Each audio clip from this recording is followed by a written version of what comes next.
Hello everyone, welcome to all of you on my channel मेरी study. अगर अभी तक आपने इस चैनल को सब्सक्राइब नहीं किया है तो तुरंत इसे सब्सक्राइब करें और शेयर करते रहें। कल हमने जिस विषय पर बात की थी वो था कण्व वंश और आज हम उसके बाद पढ़ेंगे सातवाहन वंश, जो कि बहुत ही महत्वपूर्ण है। परंतु अगर आप पुस्तकों की बात करें तो इससे संबंधित तथ्य बहुत ही कम दिए गए हैं। आपने लगभग 5 से 6 पंक्तियों में इसे पढ़ा होगा, कुछ एक राजा के नाम पढ़े होंगे। परंतु आज मैं इसे विस्तार पूर्वक आपको बताऊंगी कि क्या परिस्थितियां थी उस समय, कैसे सातवाहन वंश का उदय हुआ। इन सब विषयों पर, इन सब तथ्यों पर आज हम चर्चा करेंगे। हम पढ़ रहे हैं मौर्योत्तर काल, जिसमें आज हम पढ़ेंगे सातवाहन वंश। सातवाहनों के उदय की तिथि अत्यंत विवादास्पद है। कहते हैं कि जब मौर्योत्तर काल आया वो अत्यंत उथल पुथल का समय था। एक इतना बड़ा साम्राज्य, अशोक का साम्राज्य, मौर्य साम्राज्य, जिसका अंत हुआ, जिसमें जो कि कई प्रांतों में बटा हुआ था। इतना बड़ा साम्राज्य था, नीचे कावेरी नदी तक ये फैला हुआ साम्राज्य। इसमें कई तरह के प्रांतों पर शासकों का शासन चलता था, जिन्होंने इस परिस्थिति का लाभ उठाकर स्वयं को स्वतंत्र घोषित कर दिया। तो ऐसी परिस्थितियों में कई विदेशी आक्रमण भी हुए, जिन्होंने जो क्षेत्र था मौर्य साम्राज्य का उस पर अपना आधिपत्य जमा लिया। और कई देशी उत्तराधिकारी भी हुए, जिन्होंने साम्राज्य पर अपना आधिपत्य जमाया। उन्हीं में से एक था सातवाहन वंश, जिसने कण्व वंश को समाप्त करके स्थापना स्वयं की। इसमें देखते हैं कि अंध्रों ने 400 वर्षों तक शासन किया। इन्हें अंध्र सातवाहन भी कहा जाता है। तो अंध्रों ने 450 वर्षों तक शासन किया, ऐसा मत्स्य पुराण कहता है। और सातवाहनों ने 300 वर्षों तक शासन किया, ऐसा कि कौन कहता है? ऐसा कहता है वायु पुराण कि इन्होंने 300 वर्षों तक शासन किया। इसके बाद देखते हैं डॉक्टर भंडारकर के अनुसार 72 से 73 ईसा पूर्व इन्होंने शासन किया, ऐसा डॉक्टर भंडारकर का कहना है। पुराणों में एक वक्तव्य दिया गया है, जिसमें ये कहा गया है कि सातवाहनों में प्रथम सिमुक अथवा सिशुक, सुशर्मन कणवायन तथा शेष शुंग शक्ति को उखाड़कर पृथ्वी स्वायत्त करेगा, ऐसा कहा गया है पुराणों में।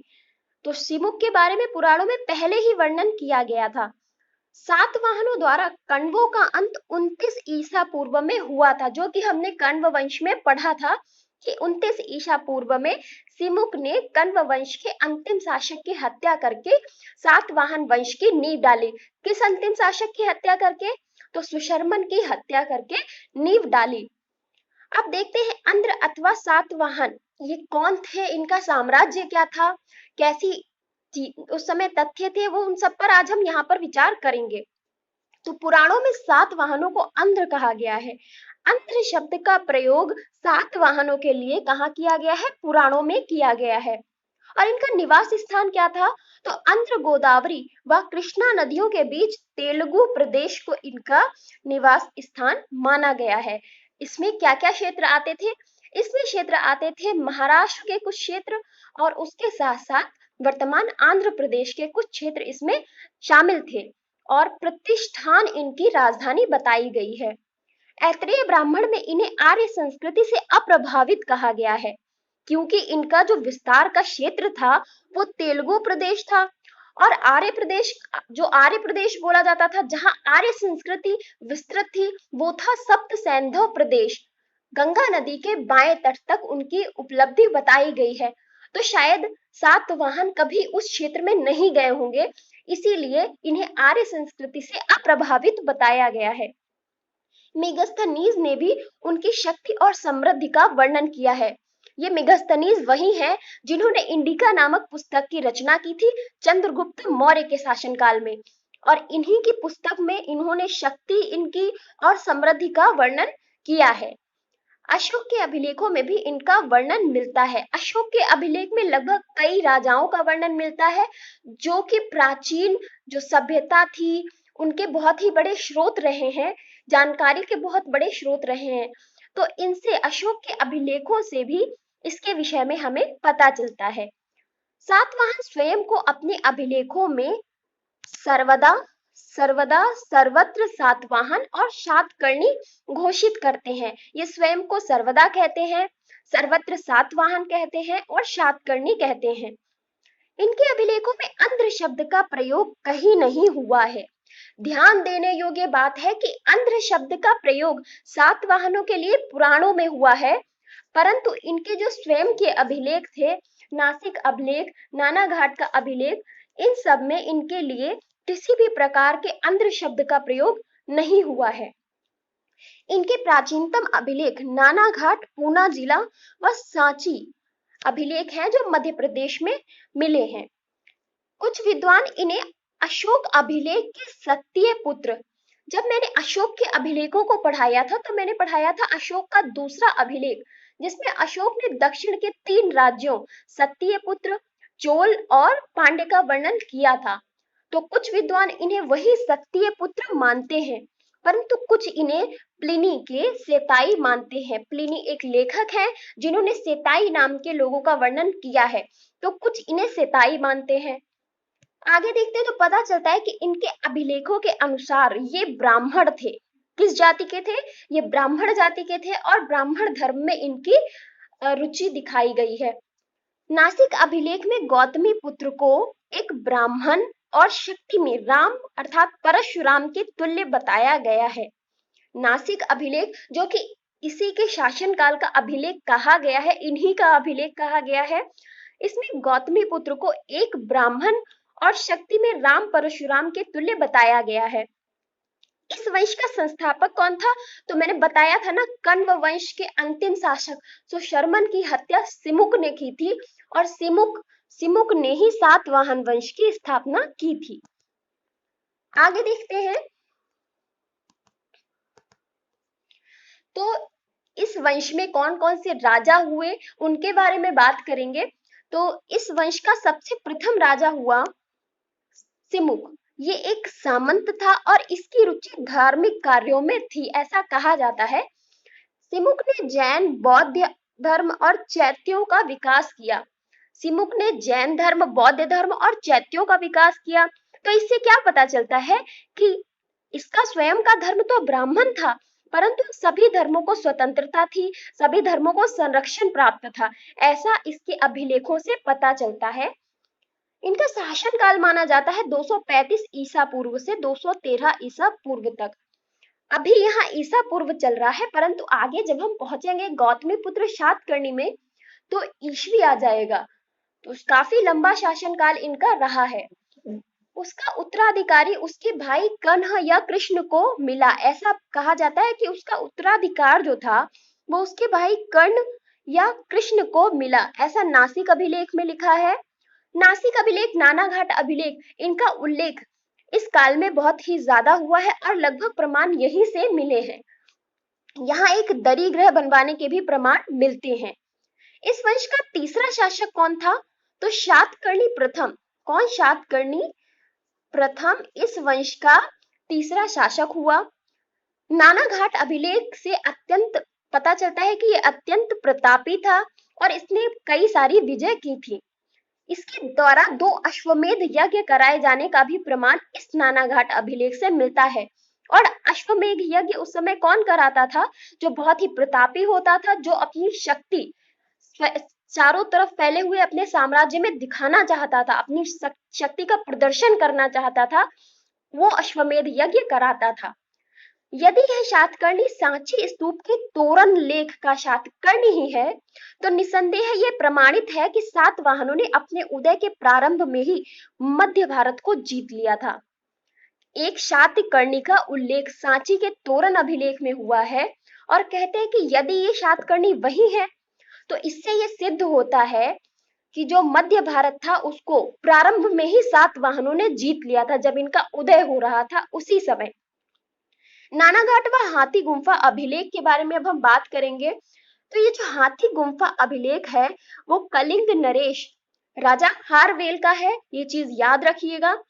तो इसी अभिलेख से हमें पता चलता है, नानाघाट अभिलेख और हाथी गुम्फा अभिलेख से, कि खारवेल और सातकर्णी प्रथम के मध्य क्या हुआ था? एक युद्ध हुआ था इनके मध्य। और इससे ये पता चलता है कि जो सातकर्णी प्रथम था वो पराजित भी हुआ। इस अभिलेख से ये भी पता चलता है कि सातकर्णी प्रथम पराजित हुआ। आगे देखेंगे कि सातकर्णी प्रथम की पत्नी कौन थी, क्योंकि इनका भी इनके जीवन में, सातकर्णी के जीवन में महत्वपूर्ण रोल रहा है। तो इनकी पत्नी थी नयनिका या नागनिका, ये इनकी पत्नी थी। सातकर्णी के बारे में देखें तो सातकर्णी बहुत ही शक्तिशाली राजा था। इसे दक्षिणापथ का स्वामी कहा गया है। दक्षिणापथ का इसे स्वामी कहा गया है। प्रतिष्ठानपति या पश्चिमपति की इसे उपाधि दी गई थी। प्रतिष्ठानपति क्योंकि प्रतिष्ठान इनकी राजधानी रही है, तो प्रतिष्ठानपति इनकी राजधानी रहने के कारण प्रतिष्ठानपति इसे उपाधि दी गई, पश्चिमपति की उपाधि दी गई थी। पेरिप्लस ऑफ द इरिथ्रियन सी एक पुस्तक है जिसमें ये बताया गया है कि इसकी पत्नी नयनिका एक गुड़ी महिला थी और ये अंगीय वंश की राजकुमारी थी। किस वंश की? अंगीय वंश की राजकुमारी थी।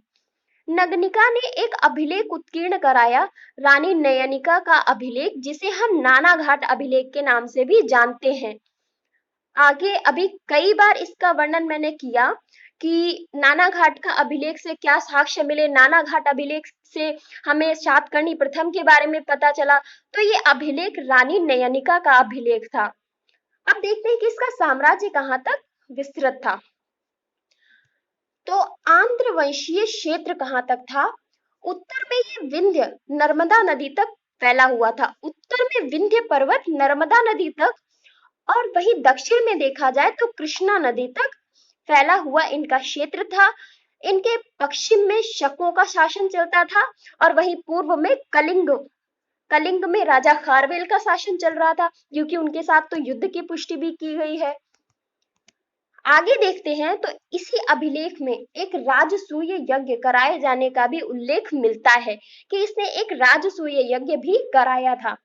इसी के काल से मालव शैली की गोल्ड मुद्राओं का भी पता चलता है कि गोल्ड मुद्राएं यहाँ से प्राप्त हुई थी। इसके काल में मालव शैली की गोल्ड मुद्राएं प्राप्त हुई थी। अब बहुत ही महत्वपूर्ण तथ्य है, इसे याद रखना बहुत ही जरूरी है।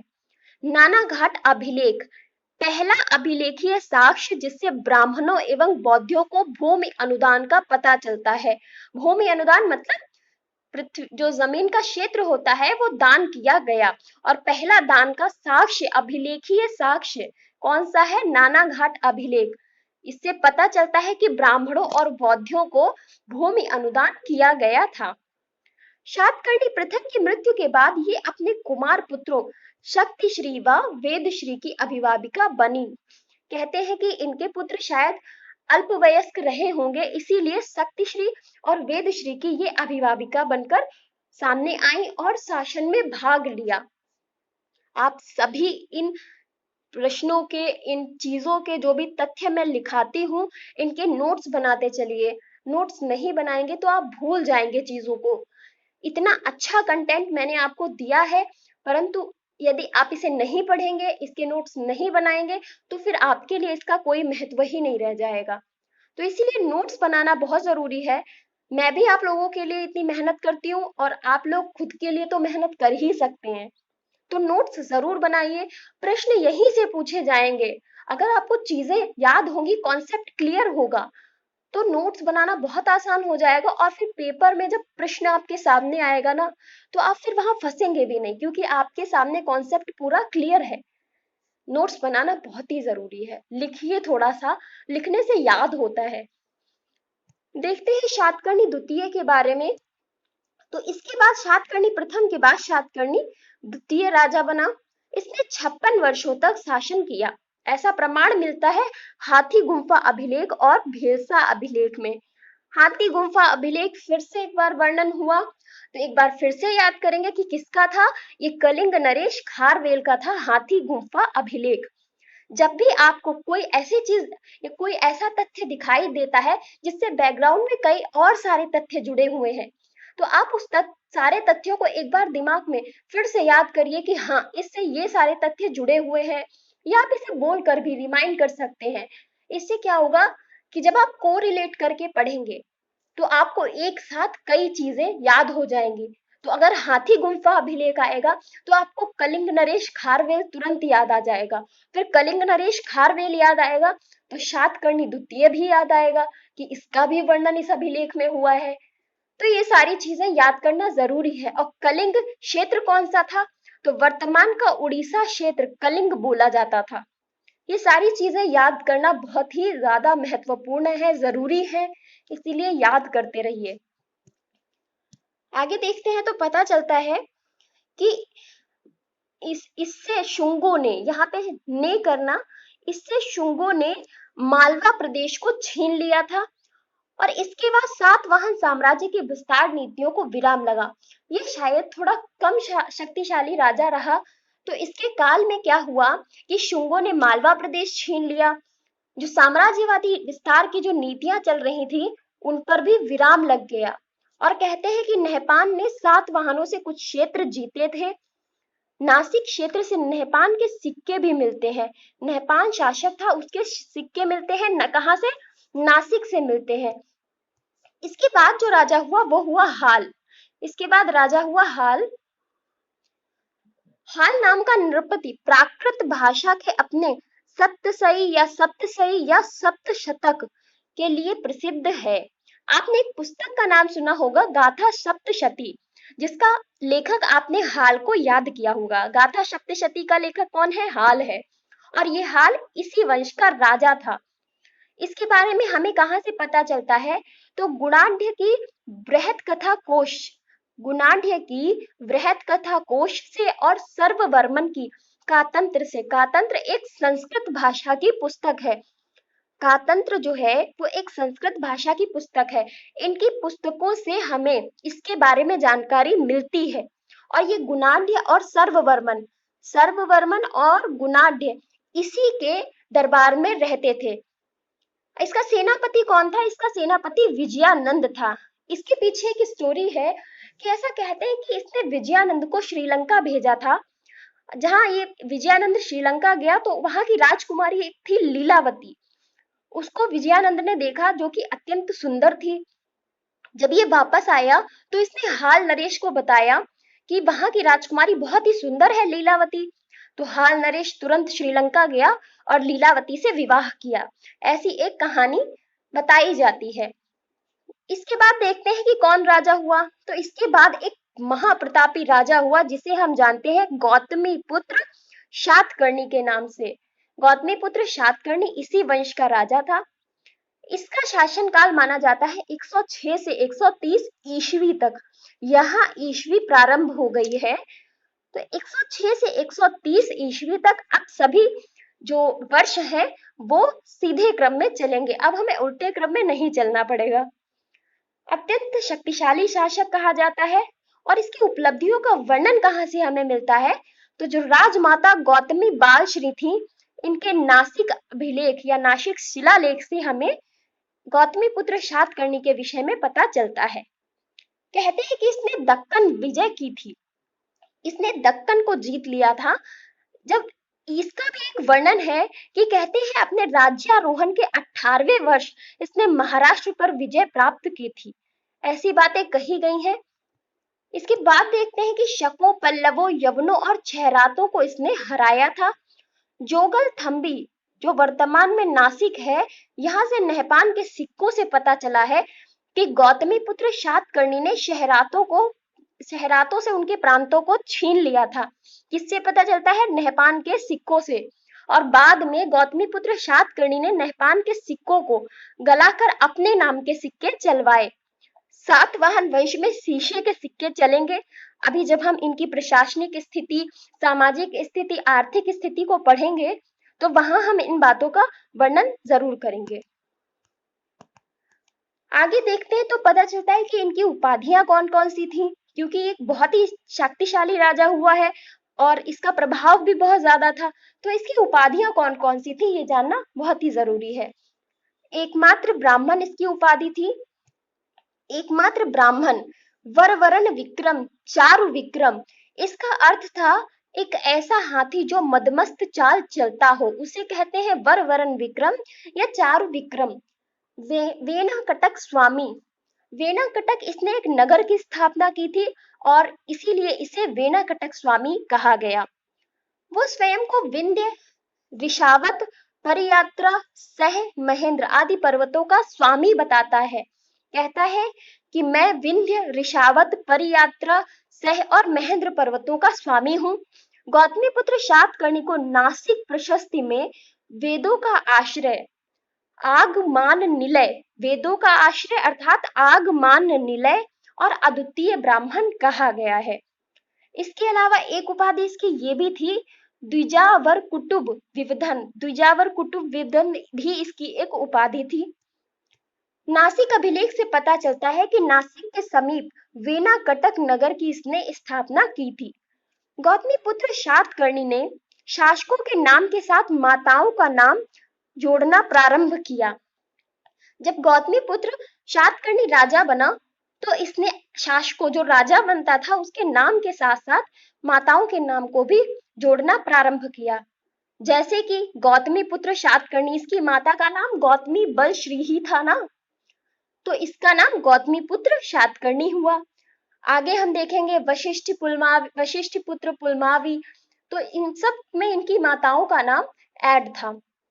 ब्राह्मण धर्म का ये अनुयायी माना गया है, परंतु सभी धर्मों का इसने संरक्षण किया। इससे कैसे पता चला कि सभी धर्मों का संरक्षण किया?